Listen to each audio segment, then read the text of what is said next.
If you're a professional singer, have been singing for a long time, have had singing lessons for an extensive amount of time, and you think your technique is relatively good, you're more than welcome to start on this intermediate module.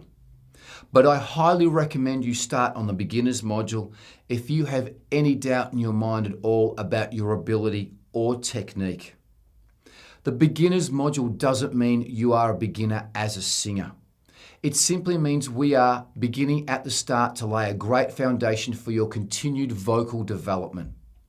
You will also progress a lot quicker if you have a better understanding of the fundamental technique and foundation vocal skills. I cannot stress highly enough that the beginner module sets the foundations in place to build a fantastic voice, singer, and preserve vocal health and technique. If you're an experienced singer, you will get through the beginner modules in no time.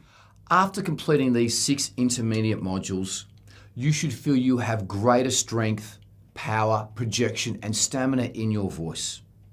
This will include very good holding and support of notes, better control and movement from note to note, numerous tips on singing when you're sick and not feeling well, a very good understanding of microphone technique and stage presentation, good understanding of harmonies and where to use them, very good breathing and breath control, and greater general confidence in your voice, giving you the ability to sing and present intermediate songs within your range to a very good standard.